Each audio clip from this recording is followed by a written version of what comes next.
Thank you, Brian, for showing up today once again, and happy to have you as my Thank you host. so much for having me Thank here. you, thank you, and Brian. I'm sure we're going to talk a lot about consulting and coaching and mentoring, and how do they marry together, how they go along, how they don't get along, how do we work as practitioners. Before we dive into all of that, Brian, tell me a little bit about your background in consulting, your experience for our listeners to really know more about you. Absolutely. So I started in financial services, in the early 2000s as a financial advisor, trader, portfolio manager. Worked in very different roles around there, mostly actually on the asset management, client-facing side, then more middle office, as a trader, portfolio manager, managing the portfolios, and then eventually started my own investment advisory company for a couple of years. And then after going to business school, got kind of caught up into the case study method. Ended up going to consulting. I was looking for a career change out of financial services and ended up being a consultant for financial services firms starting in about 2012. And then ever since then, I've been focusing mostly on strategy, operations, transformation, process improvement for Fortune 500 financial services firms, banks, asset managers, et cetera. And then in the past 8 years, we've been focusing specifically on private equity-backed firms. Mm-hmm. So helping them with value creation, transformation, helping them maximize their investment on their portfolio companies, and really driving those to the execution. So not just the actual strategy, but on the ground PMO, helping them stand up their or augment their PMO teams to deliver on those value creation, transformation, strategic initiatives. So that's what we've been focusing on for the past 18. Wow, wonderful, 18 years, yeah, Yep. massive. Been a consultant for about 13 now, but yeah, most of the Okay. financial services firms that are overcrossed. Speaking about being a consultant for 13 years, tell me a little bit more about consulting, with organizations. What are some typical kind of projects that you work with your So clients? right now, started off with a lot of more the process improvement. That was really what we focused on. Trading is constantly evolving, portfolio management with new technologies, right? So that's something that's always in need. And obviously there's a need for regulatory help as well. So Mm, sometimes those two intersect when you have new regulatory requirements. Banks, asset managers, they need to adapt to those changes and those new regulations, which means changing software and processes and technologies and protocols and to be in compliance with those new laws. So we focused on a lot of that in the early 2010s. And then, sometimes we had, portfolio reconciliations. There were some issues there. And then again, as the past 8 years, as my career evolved more into the private equity firms, the not so much the pre-deal, the due diligence. There's an entire field done specifically on that, but we focus mostly on post-deal, mm, so post-merger integrations, helping, mm, an acquired firm roll up into a larger firm, working on the value creation side, maybe organizational transformation. How do you make the organization more lean? New mm, processes. How do you do go-to-market strategies where you're entering new markets? Maybe it's overseas expansion, scaling. There's so many different areas that firms focus on now that they need help on. And a lot of these private equity firms want a consultant to come in because they're busy doing their own deals or they have multiple portfolio companies that they don't have the capacity or the bandwidth to actually jump in and focus specifically on one portfolio company. And so they'll often use us consultants or contractors to come in, be the boots on the ground, kind of report what's going well, what's going not, drive those initiatives across the finish line and report back to either the portfolio sponsor, the PE sponsor, excuse me, or the executives at the portfolio company. So that's really kind of what we've taken on in the past decade or mm. so. And how does it really what's the process for a consultant to follow? You get in, you understand, and then what happens? So it can, depending on the client and the engagement. You're going to hear me say that a lot. That's like a typical consulting speak. It depends. So it really depends on the consultant, the client's needs and their situation. Generally speaking, it always starts with the discovery. So Mm, just hey, you need help, whether it was initiated by the client or I was talking with them and discovered a need and said, hey, this is something I can help you with. We will sit down for a discovery meeting. It could be anywhere from an hour to multiple hours, depending on how complex it is and how big the team is. Sometimes it's multiple interviews over a period of time. But the discovery is basically where we're understanding where the client's at, what their obstacles or challenges are, things they've worked on. It's just basically an information gathering session. mm, So we gather all of that together and then we come back and we'll put a proposal together. It says, okay, here's what we understand your situation to be. Here's who we are. Here's how we would approach this. Here's how much it's going to cost, and basically develop a proposal around that, outlining who's going to do what and when, what results can be expected, what specifically mm, is going to be done, and outlining the actual strategy, right? And a lot of strategy consulting firms who focus on that will make that a very lengthy document. It could be hundreds of slides long. For us, it's mm, much more brief. We don't focus so much on the strategy. because we feel like that's something that changes in flight. Nothing's ever going to be perfect. Mm, No plan survives first contact. And so, mm, we'll focus maybe on having a very brief, on the strategy, how we approach that. And then the mm, actual place where we put a lot of emphasis on is on the strategy execution. So the actual planning, the moving parts, the project plan is much more detailed and documented, so the client knows, milestones, KPIs, resources, budget, all those details. And then we basically get to work almost as soon as possible. So, and I think that's one of a key differentiator between us and other firms is we focus mostly, 80% on the execution, which is where the biggest risk is versus the actual mm, strategy. And you're seeing a lot of mm, strategy firms kind of lose their prestige nowadays because clients don't just want someone to give them a nice, fancy, expensive deck for $250,000, $500,000 and say, yeah, good luck, Godspeed, here you go.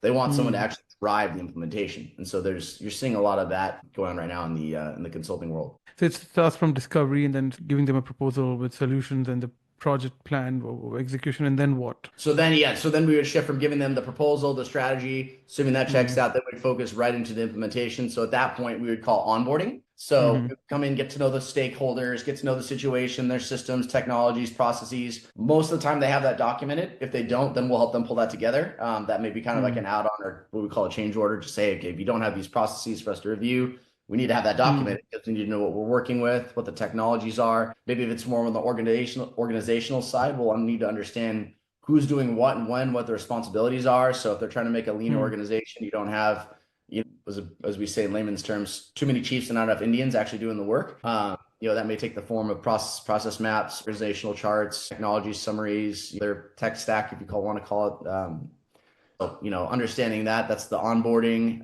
following the discovery. And then following the discovery, then it's straight into execution. We try to limit the onboarding no more than 2 weeks. Sometimes takes longer, again, depending on how messy the situation is. Sometimes it's really clean. We come in, they've got all that documented. We just spend a couple day or two reviewing it, and we jump right into putting the project plan and begin execution. So back mm, to my original point, it can take, from start to finish, it could take anywhere from a couple weeks. I've onboarded mm, and had project plans built in 2 weeks. Sometimes that mm. takes 3 months. I mean, it just depends on the size of the organization and the client and the situations.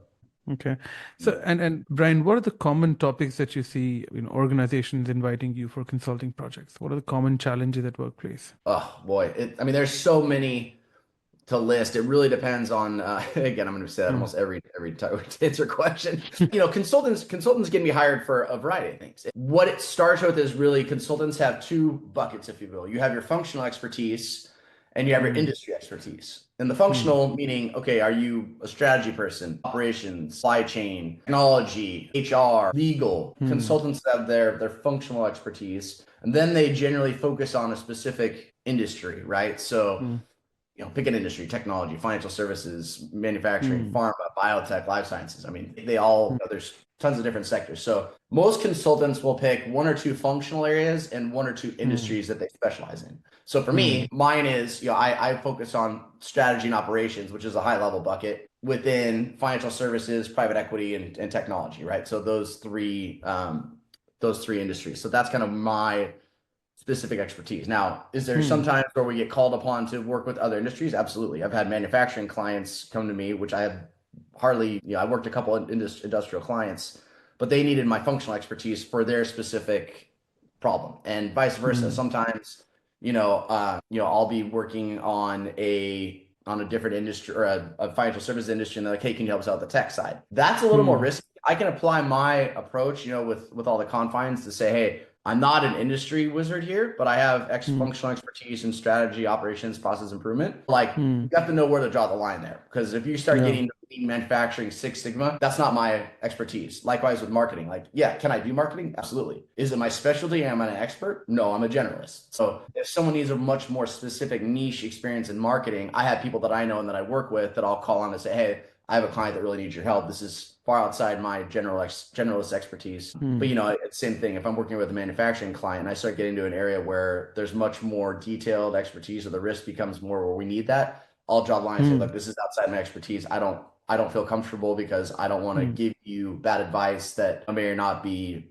necessary for your specific situations. Right. And being not an expert, I think not advising is a better idea than advising, right? Being if you're not an Oh, expert in that. absolutely. Yeah. You don't ever Yeah. want to And Yeah. And tell me, Brian, but so what are the common challenges that you're facing now? People have come out of the work from home kind of a thing to now work from office, and then there are challenges and all of that. What are the common challenges you find at workplace then? There's so many challenges that the client's facing right now. Again, I can't speak to every consultant's, niche expertise, but right now, following, COVID, going into COVID, it was work from home. We had a client right away. We were doing an organizational transformation. COVID hit and immediately went into a cost cutting. They're like, look, we need to save like tens of millions of dollars. And so we immediately Mm, paused the organizational transformation, got into, the cost cutting, analyzing the financials, where can we cut without cutting into the meat, put that together, and help them execute that. And they ended up saving 60 million in 4 months, which was astronomical and a really good mm, demonstration there. However, once that was solved, then we realized no one wanted to go into the office for this major firm. And so we had to help them work on kind of an addition to the organizational transformation on that work from home model. So it's like, how do we set up, mm, Zoom calls, and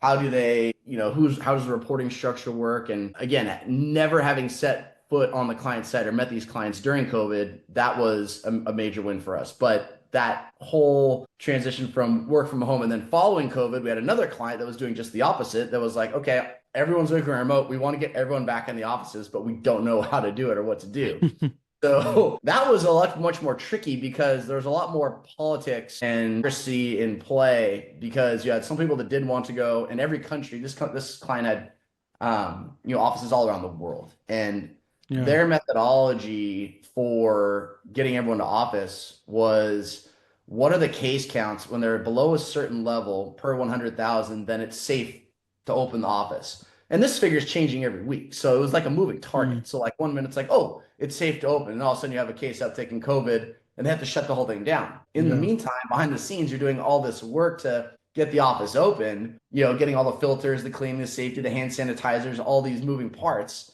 And then you shut the whole thing down because cases went up. And became a moving target where, I had to stand up and say, I'm like, this is absolutely asinine that we're doing this. Why don't we Mm, just open the offices and let anyone who wants to go in? Like, yeah. and again, trying to simplify and save the client money. But there was so many people that were, dealing with people that thought COVID was not a problem, and some people that thought COVID was the end of the world. And so trying to merge Yeah. those different stakeholders and conflicting responsibilities, that was a big problem.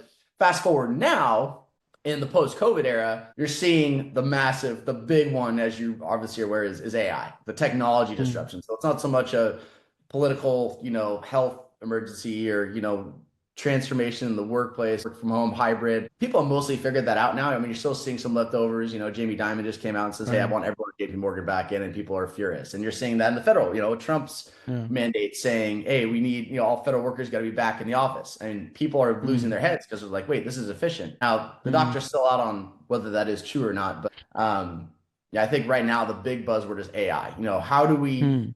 you hear a lot of clients say, we need to use AI. And I'm like, okay, like how? AI can do so many things. Like, what prompted this? Like, again, you have to have that discovery meeting to say, why do you need AI? Like, where do you need it? It's like, I liken it, if you see a pharmaceutical commercial, oh, that Mm, pill looks so great. People are so happy and healthy because they take that medicine. I want it. Doctor's like, mm, whoa, whoa, slow down. Like, do you really need it? Like, why do you think you need mm, it? Is it mm, necessary? Do you have the budget for it? Like, does your situation merit investing in AI, or is this just going to be something you throw money at, hoping you get a return on without a specific mm. case? So, to answer your question, AI is the big one. Okay. Disruption now. It's Okay. disrupting everything. I mean, you follow anything to do with technology. It seems like, oh, look what Chat GPT can do now. Look what this new AI, and a couple weeks ago was DeepSeek. Oh wait, True. China came out with a cheaper, quicker alternative to, and it slashed the Yeah. big firms stock prices overnight. I mean, it's hilarious. It's like Yeah. it's changing by the day. Yeah. So thank you. I think that's interesting to hear about AI, Brian. I also want to know now, working as a consultant with so many organizations, how do you find the application of coaching with the organizations that you're working with? So coaching, you can speak to that. What did like corporate? I mean, I was an athlete my whole life, so I've worked with coaches, trainers. So that's most of my experience with coaches. But coming into the corporate world, I mean, you could probably speak better to this. When did coaching really kind of come about? Like, take me back a little bit there. When did corporate coaching, if you will, kind of start kicking off? Mm-hmm. Like what do you know when approximately that took off? I mean, I'm thinking the soonest I started hearing about it was in like the 2010s. Is that accurate? Yeah, yeah, around Yeah. that time, yeah, Yeah. Okay. yeah. So that because In fact, prior to that, I don't remember hearing much about coaches, but in the early 2010s, you start seeing a lot of people, on LinkedIn, Instagram, holding themselves as life coaches, or you have life yeah. coaches, athletic coaches, but I'm speaking specifically for this context, business coaches. Hmm. So, I always looked at them like, okay, they're for very high level executives that Hmm. they have a goal that they're trying to accomplish, but they need someone to encourage them, kind of do some more soul searching to help them kind of draw that out. Like I almost like it's like a corporate therapist. What they need to know is in their head, but they need someone to help draw that out. Maybe it's extra drive, maybe it's, to maximize their potential. And so, at first, admittedly, I thought it was kind of a joke. I'm like, what, like, who needs that, But as I've worked with a lot of executives, they're speaking with their coach. And when you speak with them and understand during the discovery phase, you say, oh, well, my coach was saying we need to focus on this. And after a while, you start to realize, wow, there's some shortcomings or opportunities, if you will, in these executives. And they were smart enough to invest in coaching to understand those Hmm. and help, to have that coach draw that out. So maybe, Hmm. for example, you have an executive that's very insensitive, right? Or maybe they're focused purely on the numbers, are really hard driven, and their team is suffering because this person is just a very hard, purely transactional, non-relational person. And Hmm. having a coach, to hold them accountable, to help them improve that is something that me as a consultant is not going to do. I could tell them that. I Hmm. could say, hey, look, just no offense for working with you, but I'm getting into a really dangerous area there as a consultant because I'm not a coach, I'm not qualified, but how do you Hmm. broach that uncomfortable subject where it's like, hey, why are we losing, so many employees? Well, it's because you have Hmm. jerks for managers, like if I come and say that like that, I'm not going to be in my consulting, Hmm. right? But as a Hmm. coach, you can say, hey, look, let me understand where you're coming from. I noticed that you can get, I guess in summary, you're getting much more emotionally intertwined with the executive, call it Yeah. executive. Right. Soul Understand searching, as you said, right? Soul searching is the word soul that searching, actually, but you're yeah. you're underlocking why are they the way they are? What's Hmm. inhibiting them? What's holding them back? What are they afraid Hmm. of? What's Hmm. making them the way they are in a good way or bad way? And how do you maximize that potential? And a lot of that's more in the Hmm. deeper digging. And again, that's what I call more soft stuff. Like sometimes that does intertwine with what we're doing because if it's an end Hmm. goal and the problem is an executive who's, the problem, Hmm. we can say, hey, we need to fire that. But if that executive is the owner of the firm and they're my client, I can't just say you need to fire yourself. It's like, okay, you need to change. You need to, and oftentimes we'll say you should work with a coach to help you work on your temper or your, being more sensitive to hold you accountable or to be more friendly or to maybe it's on the opposite. Maybe it's to be more driven, to think bigger, to push Hmm. them to try harder and think more expansively than being so Hmm. limited in their capacity. And a lot of executives I've been seeing, especially in the private equity backed firms, they are not business people. They started this company because they know their product or service really well, but they're not business people. And even worse, they're terrible leaders. And so Hmm. oftentimes, like, for me to come in as a consultant, I can work on the business side, but they really need someone to coach them how to be better leaders. And that's where a coach Right. is going to come in and be really helpful to Hmm. augment our consulting work. Hmm. Hope that answers your question. Yeah, and also I think it's really about helping people to unleash what's within them, and then how can they be better at what they do, right? From within, they find out that kind of an answer for Right. themselves, right? And Brian, then how do you see mentoring versus consulting or coaching? So have had experience with mentors for a long time. So mentors are unlike coaches and consultants. Mentors are someone you're going to have in your life because they have more experience. So they're someone that's been there, done that in an area maybe you haven't or you're going there. So like for Hmm. example, you see this mostly in startups where you have mentors, and you also see it in our personal life. Again, we can not so much on the personal side, but look at from a business standpoint because if I'm going to go start a company, right, or Hmm. you and I are going to go start a company, say it's in technology, and you and Hmm. I, we have an idea, but we don't know the industry, we don't know how to source capital, we don't know, how to improve our product, how to work with customer service. You're going to want a mentor, someone who's done that, who's already started a firm, been successful, and maybe it's multiple mentors. You have a mentor that's made widgets and you're making Hmm. widgets, then they can kind of guide you on that process, where to find, introduce you to suppliers, encourage you, kind of like that, almost more Hmm. like a mentor. They're not going to be a consultant because they're not going to actually do the work for you. But Hmm. whereas a Hmm. coach is going to focus on the emotional, personal, side, the mentor is going to kind of advise you, but they're not going to be hands Hmm. on. And I think that's where those two between coaches and mentors divide. Is a mentor is purely saying, here's what you need to do. And you see that a lot in startups because it could be a customer service mentor, it could be a product mentor, it could be a mentor advising you on capital raising, introducing you to people. They're not going to do it for you, build the deck, get on the ground, but they're going to say, you need to go here, or here's where I did, or hey, watch out for this risk because a common pitfall in this industry is, growing too fast, or they're going to be an advisor and just strictly tell you based off their experience. Whereas the coach is saying, okay, you need to grow your capital, but you're afraid to approach people to ask for money. What, a coach, as you're familiar, would say, okay, what's the root cause of that? Did you get burned? Do you have a failure of rejection? What is that? And how do we overcome that problem and draw that out to help you maximize your potential to make you a better capital raiser? Does that make sense? So I think that's the delineation between those two. Yeah, and I also say that if you want to learn to drive a car, I think you need a mentor, because mentor is somebody who will understand what's the hidden fear in you, so it helps you to resolve that and then share with you how to drive. Right. Versus a coach will only work on the fears of driving, and the trainer will only tell you how to drive. But the integrated approach really comes with mentoring. Right. Exactly. The mentor is going to be the one that's going to teach you, right, how to do that. Coaches do some teaching, right? You're familiar, but mostly it's helping to realize potential, teaching them on the one way, being more of a therapist, getting the psychological. The mentor is telling them, right, when you're driving, easy on the gas, easy on the brakes, start slow. Like, the coach is going to be saying, hey, you can go a little faster, you can go a little slower. Like, don't be afraid. Like, this is okay. They're dealing more with the personal, emotional side, whereas the mentor is doing more so on the teaching and advising side. Right. So, Brian, I think we thank you for helping us unpack some of the differences between coaching, mentoring, and consulting.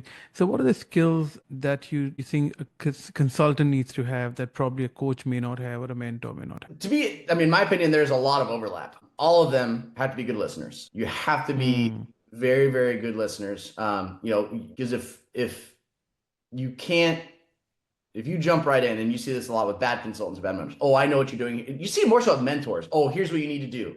Here's what I did. You just need to do exactly what I did. And you're going to see that in mentors. So I think number one is to be a good listener, right? You need to understand who you're working with, what the challenges they're facing, what's worked and hasn't worked, and what they want to accomplish. Like, if you don't understand that, you're going to be a terrible coach, consultant, or mentor, right? So being a good listener is one. Knowing how to ask the right questions, being intuitive, I guess I would say.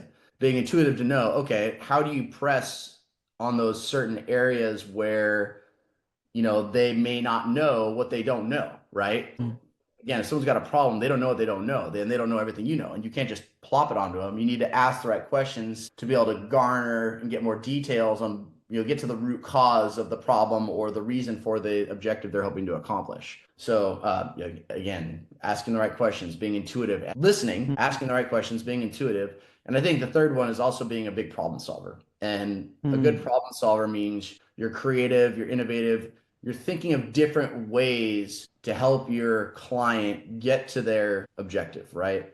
And what I mean is from a consultant side, it's not one size fits all. Consultants get a lot of flack for that because they think, oh, just because my approach for ABC widgets work for them, it's going to work for XYZ financial services. That's not going to be the case. And so you need to be able to look at a problem from different angles. I always call it the 360-degree approach, right? Like, look at every problem from 360 degrees. And you're not just coming to the client with one end-all solution. I always come with multiple solutions. And so I think being able to look at things from 360 degrees, being very analytical is another one I'd probably add that kind of fits into problem solving, but being analytical, learning how to analyze data. And then I think the last one is having a high emotional intelligence. It's being able to read the room and read the people you're dealing with.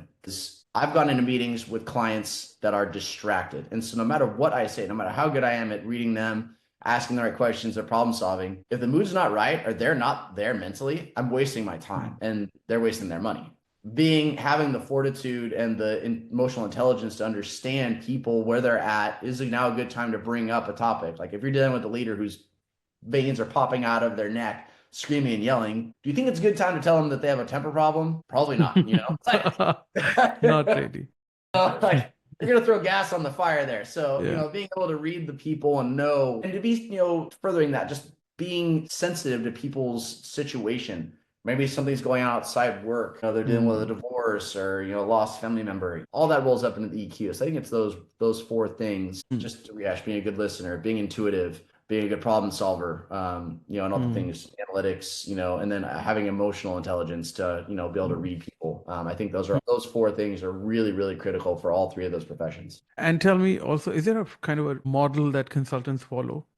Some framework, some model which is common in There's consulting so firms? many, man. I mean, there's some consulting firms that have a specific methodology or framework that they entirely, like, that's what they do. Like McKinsey has the McKinsey way, right? Like, that's how they approach it. Like at PwC, we had IBPS, issues-based problem solving, right? That was our approach to consulting engagements, and the actual solution would vary, but they had a handful of work that had been done, and we would draw from that and tweak it to suit the client's needs. But different consulting firms have frameworks or methodologies that they solely use, right? Like blue ocean strategy, maybe they focus purely on that type of framework. Other consulting firms like myself have tons of different ones to pull from that we use to suit the client needs, right? Sometimes it's not even a framework, but on the whole, almost every consulting firm has one or many frameworks that they utilize. And tell me one for our listeners to really learn about consulting framework. One framework, easiest, simple that you apply and then you've used probably Yeah, as so a I mean, resource. I would go back to the one we use at PwC, and I still use to this day, is the issues-based problem solving. And the way that works at a high level is you're looking at a problem, right? You frame the problem, you build a business case, and you come up with the different hypotheses on practical solutions for I'm that. sorry. Sorry, Brian, I'm going to interrupt you here. So tell me those four stages again. Oh, I'm sorry. So in issues-based problem solving, and the listeners can check this in themselves if they want more detail, but issues-based problem solving, or IBPS. And it starts with you're framing a business case with the client as a problem, what we would just find in discovery. So after discovery, we would say, okay, we understand your situation of the case to be this. You want to grow revenues and cut costs, increase profitability, right? Something, we'll pick a basic example. So we would say, okay, what are different ways we can do that, right? Say, well, we can increase revenues, we can cut costs, we can streamline efficiencies, we can, there's different ways to increase profitability, right? We can expand and scale, whatever those different needs are. Now, all those different strategies are going to be chosen based on the client's unique needs. And so, for example, each one of those is a hypothesis. And if they say, oh, we've already invested tons in marketing, we don't want to do marketing, or, oh, we've tried to expand into new markets, but it flopped. So they're going to be sensitive to those ones. Maybe it's like, okay, we do some digging after the discovery and realize, okay, well, we look at your situation to realize, wow, your processes are incredibly inefficient. Your suppliers are skinning you. So we would take that approach and say that hypothesis that, okay, we need to go on a process improvement and a supply chain renegotiation strategy here to help them reduce their costs, which would help in turn boost profitability, right? So IBPS is basically looking at framing the business case, coming up with different hypotheses to accomplish, the solution, and then picking the best solution and testing that against, a lot of assumptions, what they've done in the past, what they have budget for, what their sensitivities are, and then pursuing that strategy to help the client. So that's generally what IBPS is. It's a full framework to really from start to end and how to deploy a project, right? How do you work on a project? Yeah, exactly. It's really how we scope, the engagement, the proposal, but also the work. And again, when you're dealing with hypotheses, much like the scientific method, you're coming up, with an observation, right? You're outlining the procedure, you're putting the hypothesis, and then you're observing, you're analyzing the data, comparing, contrasting, and saying, hey, is this hypothesis the right way? And sometimes, most of the time it is, but sometimes it's not. And that failure could be due to maybe we chose the wrong approach, but sometimes it could be, it's the failure to execute. And coming back to what we talked about, we focus on the execution because we can have the bulletproof strategy, but if the client's unwilling or unable to do that, then it's going to fail, right? Or maybe it's a change management where people are resistant. We see this a lot when you're trying to implement a new processes in a company that's done something the same way for 25 years or implement new technology. Naturally, there's going to be resistance. And so they don't want to learn the technology. The company spends tens or millions of dollars for this new software or app or whatever it is, and no one uses it. It doesn't improve the company. Now they're out $10 million and they've caused more chaos because some people are using it, some people aren't. And that could be a failure, not on our end, but because the client needs to be coached. They need to be mentored. They need to have their hand held a little bit more during that process. The change management function clearly failed. And so that's where we need to go back and reinvest. It's something that happens quite frequently. The execution risk is high. And I think I saw a statistic, I think it was some 90% of companies fail. I have to look up and find the exact source of that, but I have it on my website. But yeah, it was 90% of strategic plans fail because on the execution side, that's where the biggest risk is. Again, that doesn't matter. I'm not going to name names on firms, but we had one of the biggest consulting firms give one of our clients one of those, 200 was 150, 200 slides long strategy. Hmm. And they gave it to us, said, okay, we need to hire us at PwC to execute it. And we were meeting with the partners, looking at it, like looking at each other and being like, how much did you spend on this? And they're like, oh, we spent like $500,000. And they're like, okay, because this is completely unpractical. We Yeah. can't do this. And they're like, what? Yeah. We're not trying to throw mud here, but like, this is not practical. And we gave our reasoning. I don't want to go into too much detail, but they paid all that money for nothing. And we came in a week and said, no, here's what you need to do. Put together, I think it was like a 20, 30 page, deck to said, here's how we're going to do it. And they said, okay, go ahead and do that. Anyway, that gives you some insight as to like, if we had just taken their deck and then gone and implemented it and it failed, we would have been, had the pie on our face. Yeah. It's So Brian, now I know you focus more on the execution side of the project, and you said that 90% around strategies fail. How do you prepare a strategy that doesn't fail, and how do you focus more on execution? How does that work? So, and that's another irony on the execution side is because most fail, we build a plan, but we don't always follow it. Like I said earlier, what Mike Tyson said is, everyone has a plan until you get punched in the mouth, right? Patton said, every plan is bulletproof until the bullets start flying. You may have this great strategy or the strategic plan, go to put it into place. And once you start executing, all the assumptions that you had banked on, none of them were true. Everything was different. So now that whole strategy is effectively worthless. Now, at that point, you can go back and start re-strategizing, or since you're already in motion, which is the way we approach it, once you're already in motion, it's like, okay, how do we pivot? So to answer your question, it's focusing mostly on adaptability and flexibility, being able to pivot quickly to make quick decisions, which, by the way, is one of the biggest killers of strategy execution. Indecision or slow to make decisions. Fortune favors those that can make decisions quickly and recover and go that way. I always say it's always easier to turn a dinghy than a frigate, right? Big boats with big bureaucracies and slow decision-making takes forever to turn. Where a small, leaner team with less decision makers that can make quick decisions can avoid icebergs, right? Look at the Titanic, for example. There's an iceberg coming or a risk.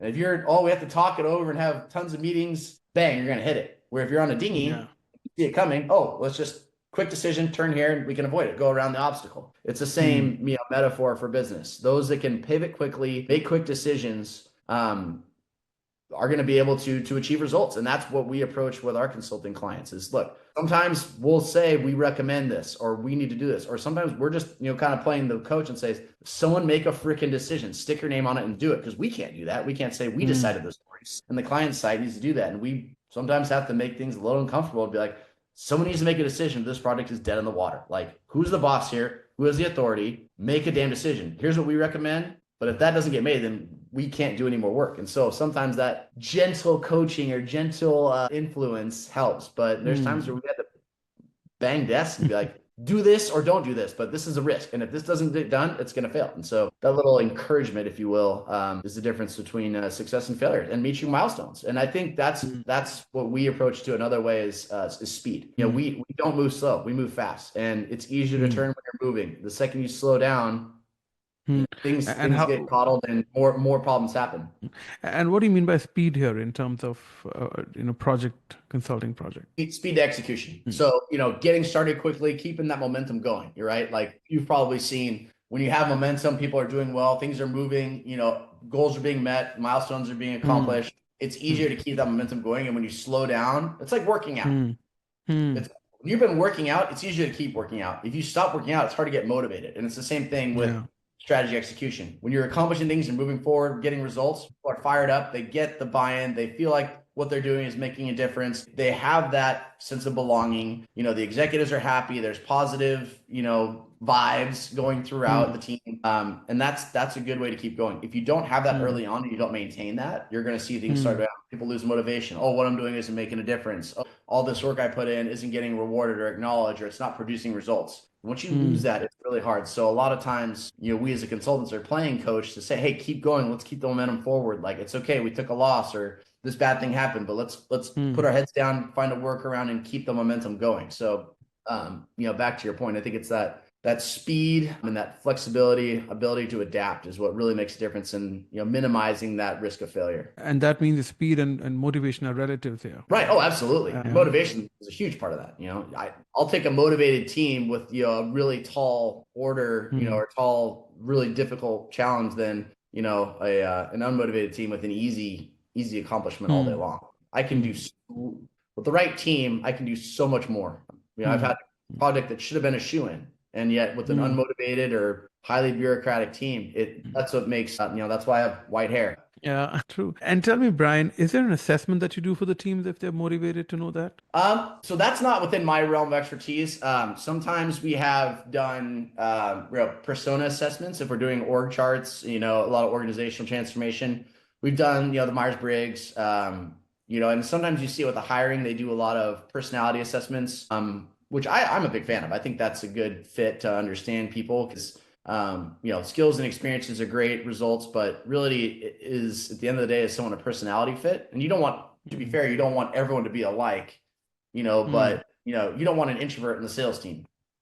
Mm. You Mm. don't want someone who hates people to be in a leadership role, right? Like you Mm. have to understand the right fit here. And it's not so much of a cultural fit because you don't want everyone at the firm being the same. You don't want a tech team full of tech guys that just want to sit on their computer. You need extroverts to draw that out. You need a diverse mix of people. So I think personality assessments and those understanding your people at a deeper level is incredibly important, especially on the organizational development side. And coming to your experience, with big projects that you worked on, tell me a project that was very complex and what was the complexity for you?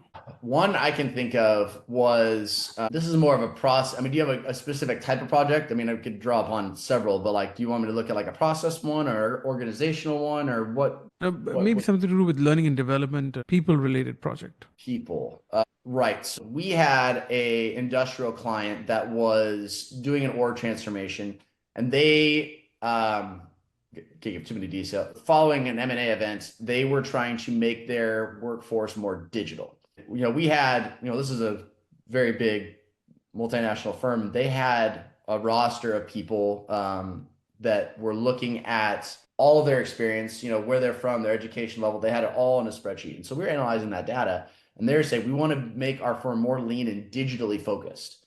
So Okay. what they're trying to do is to wean out some of the people that weren't willing or able to become more technologically focused or savvy. So there's a lot of training going on, and come to find out, there was a lot of sensitivity around how to weed out those people. And, no one wants to Mm. come in, just, take the chopping block and cut, huge swaths of people because they're older, right? You don't want to be accused of discrimination because people are older, right? And that's, a blanket assumption like, oh, people are, boomers are not going to be technologically savvy. Well, you can't just cut all the boomers out of your office. It's like, or out of your company. It's like, okay, how do you, but on the flip side, like Gen Alpha's more technology savvy, but they're, less willing to change their ways or they're not skilled enough. And so trying to find that balance on how to put in, wisdom and experience of elder folks with technological savvy of the younger folks and,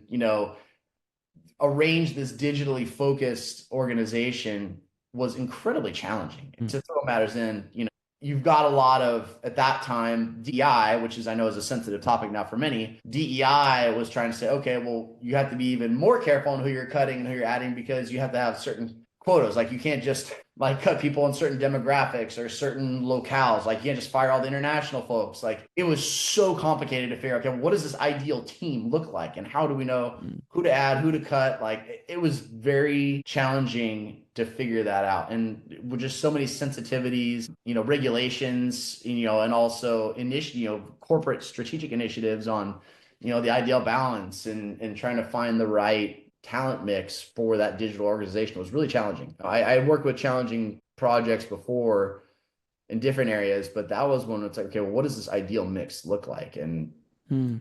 trying to build up an ideal persona, which doesn't, again, just because someone's good in legal or HR doesn't mean they're going to be good in technology. It was just very complex at that level. And how do you build personas then? I mean, persona. What do you really mean that it was difficult to build persona? So if you're looking at a persona, okay, what does a typical persona look like for, someone in the IT arm of the firm, right? What does the persona look like for the manufacturing arm, the sales arm, right? Like you can look at the experience, you can look at, the years in the industry, their background, their education. But Mm, generally speaking, trying to build personas around that and tick the box. Okay, you're almost building a persona where it's like, okay, well, they should have a balance of, they should have at least some masters in engineering if they're in, technology, or if they're in mm, manufacturing, they should have, have Six Sigma qualification. They should have a bachelor's degree. They should be, this age. They should have this many years of experience, right? Like that's what I'm talking about, a persona. So, mm, measuring people up against that, where it's like, okay, great, this person may or may not fit that persona, but they're a freaking rock star employee. So you don't want to cut them. So you're like, you see, yeah, sometimes those models don't make sense because they conflict, or vice versa. yeah, Maybe someone's got the persona, but they're a hack and they are lazy and they don't, you know what I mean? So it's just, you can go through all the work and build this great, mm, organization on paper, but when it comes to, again, execution, mm, it doesn't always work because, again, yeah, outliers are those situations where it's not relevant, or like, oh, you realize that mm, one department's, a majority a certain race, and you're like, well, crap, okay, we gotta, make that a little bit more diverse, and mm, try and put this person there, even though they may not have the experience. You want it to look a little more right, diverse than it is, so it's it's complicated. yeah, yeah. It does get complicated on the ground, right? Oh, it's always more complicated on the ground, Yeah, yeah. And that, we call the yeah, you hear it oftentimes, the the armchair generals, that everyone sitting in the boardroom are so detached. Not everyone, but sometimes you have those folks that are so detached from reality because they've been so long in the boardroom that they don't know the reality of what's going on the ground.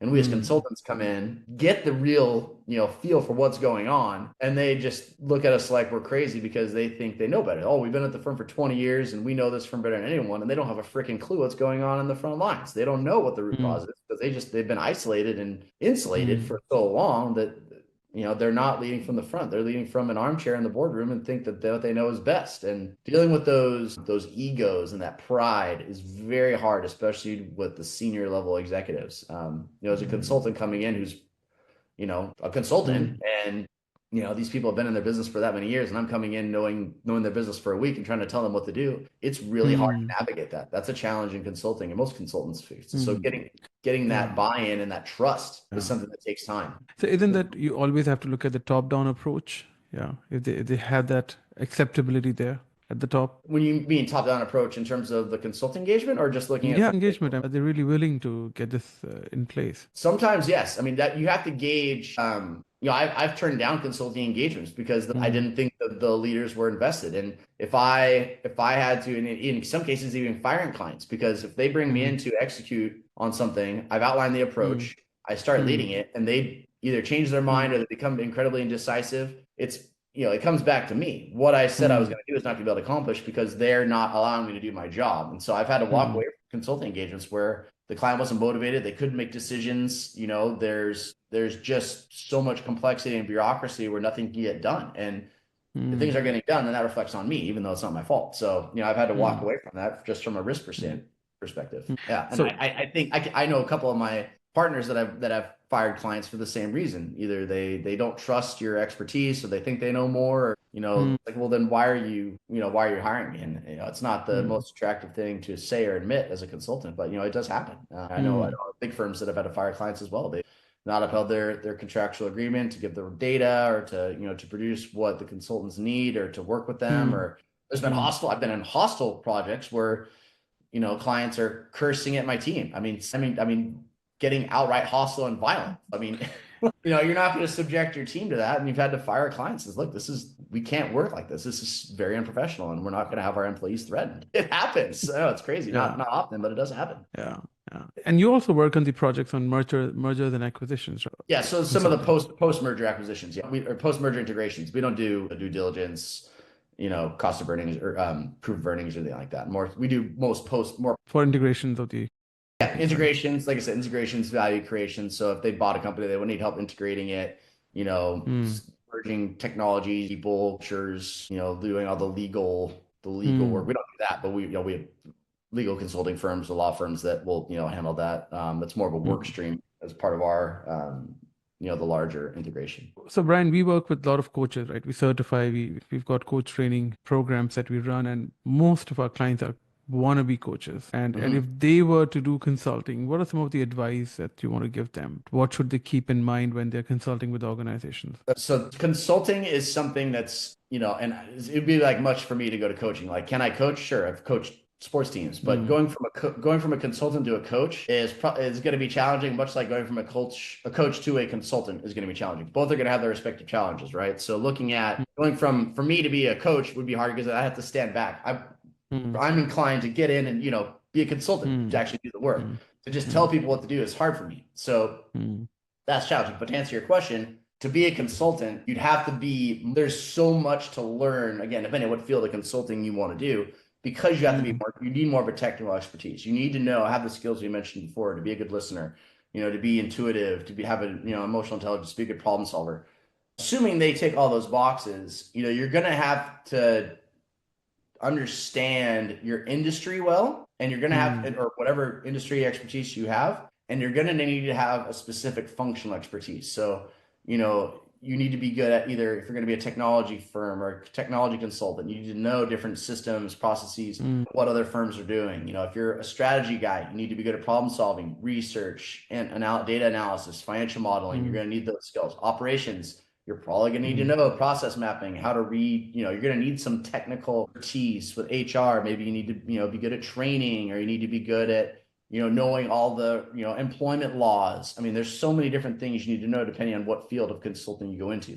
To make that switch, I would say is not impossible, but you definitely need to come to the market with a specific industry and functional mm, expertise if you're going to be valuable. And that sometimes the best way to do that is to join a larger firm. I think mm, it would be a tall order for any coach to say, I'm just going to start, call myself a consulting firm, right? It's not an easy, it's not, you're going to have a real hard time getting clients. Whereas if you go join a firm, like I did with PwC and many people do, they learn the methodologies, the frameworks, how to scope a client engagement, how to build a business case, mm, how to interact with the client, how to, offer, customer service, and then take what they learned from that firm, kind of like I did PwC, and go and make it your own, mm, improve on some of the shortcomings, make it better. Can it be done? Yeah, but it's not something that's going to be an overnight switch. You don't just put out, hey, I'm a consultant now. At least not mm. without that previous experience. And it's also very counterintuitive when it comes to consulting because you really need to have functional expertise too, versus that's not Right. required in coaching. Yeah. Right. Because you're going to be, you're not just telling people what to do, you're advising them, but you're actually doing the work. And so, Mm, if mm, you're a technology consultant and the client says, hey, I need you to come and implement this system and, mm, roll over all our data and stuff like that, and you know what you're doing, you're going to be in big trouble and you're going to get sued. yeah. You need to have that expertise and saying, oh, and it needs to be at scale too. You can't just say, oh yeah, help my mom and install Microsoft Word on her computer. Like that's not going to Yeah. apply to, implementing SAP for a Fortune 500 company. You know what I mean? It's not at all the Right. same. Right. Yeah. Yeah. All right, Brian, I think it was a wonderful conversation with you. A lot of learning about consulting and the differences that you described. So I'm really taking away a lot of learning. And any final advice that you want to share with our coaches? Yeah, for the coaches, if you are looking to make that change into consulting, it is a good way to diversify. Likewise, if you're the consultants want to be a coach, talk to Haris. Obviously they know that's Mm, something that would be interested if you're looking at diversifying your offerings. But for mm, those looking to become consultants, it may not make sense to join a firm, but another way to do that is to partner with other consulting firms. So mm, I'm always open to partnering with firms, working out agreements where we share clients. That's a good way to get in and understand if you don't really want to quit your consulting company and go join another firm. Partner, find mm, ways to another consulting firm. Say, hey, I'm interested in learning more about consulting. If you guys need coaching, I'm happy to help, but I'd love to learn more about what you guys do. mm, Cross service clients. That's something that could be a good value, and mm. a lot less risk. And also, it's great for networking too. Who knows where that could lead? Right, right. That's a wonderful advice, Brian. Thank you so much for giving this time today. And I'm of course looking forward to our conversation soon again, Brian. Absolutely. Thank you so much Thank for you once having me, again. Reese. It's great to meet you and Bye great to bye. learn more about what you guys do. Thank you.